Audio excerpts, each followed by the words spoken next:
Hello guys, welcome back to Samar official blog. তো অনেক দিন ধরে পেজে কোনো ব্লগ ভিডিও করতেছিলাম না। তো হঠাৎ করে শুক্রবারে আমরা বের হলাম। হঠাৎ করে আমার কয়েকটা ফ্রেন্ড আসলো। তো ওরা বলতেছে চল আজকে ঘুরতে যাও কোথাও। তো আমি বলছি কোথায় যাবি? তো ওরা কিছু না বলে আমাকে গাড়ি করে নিয়ে আসলো কল্পলোক আবাসিকে। তো এই বীজটা প্রথম আমি গিয়েছিলাম, আমি আর কখনো যাইনি। তো এটা হচ্ছে কল্পলোক আবাসিক ভিতরে একদম শেষ প্রান্তের দিকে এই বীজটা অনেক সুন্দর।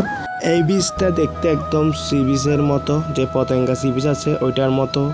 দেন আমরা দুপুরবেলা গিয়েছিলাম, তো প্রচণ্ড রোদ, তো আমরা দাঁড়াতে পারতেছিলাম না রোদের জন্য। এগুলো হচ্ছে আমার স্কুল ফ্রেন্ড ছোটোবেলার।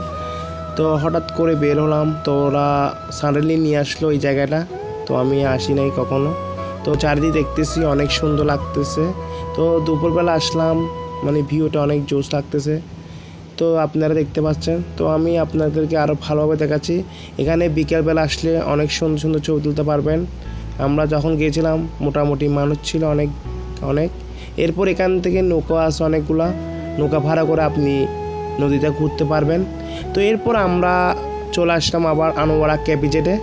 এইটা হচ্ছে কোরিয়ান ইপিজেট, এটা সবাই চিনে। এই জায়গাটা অনেক সুন্দর, এখানে সবাই বাইক কার নিয়ে ঘুরতে আসে, ফ্যামিলি ফ্রেন্ডস সবাইকে নিয়ে। তো এটা ছিল লেক, আমি লেকের পাশে দাঁড়িয়ে ছবি তুলছি, অনেক সুন্দর হয়েছে এখানে। তো আর এখানে একটা টেক্সটাইল ইউনিভার্সিটি আছে, কোরিয়ান ইপিজেট এখানে। তো এটা নতুন হয়েছে, অনেক সুন্দর দেখতে। তো এই প্লেসটা অনেক সুন্দর, আপনারা এসে ঘুরে যাবেন। তারপর আছে একটা লেকের পাশে আমরা অনেক সুন্দর সুন্দর ভিউ নিচ্ছিলাম। তো অনেকগুলো লেক দেখতে পারবেন এখানে আসলে। তারপর একদম শেষ দিকে দেখতে পারবেন এখানে অনেক সুন্দর একটা ঘর আছে। তো আমরা শেষের দিকে ঘুরতে ঘুরতে সন্ধ্যা হয়েছে।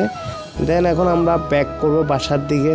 সো গাইস, ব্লগটা যদি ভালো লাগে সবাই লাইক করবেন, কমেন্ট করবেন, শেয়ার করবেন। Bye bye, tata, see you, আবার দেখা হবে।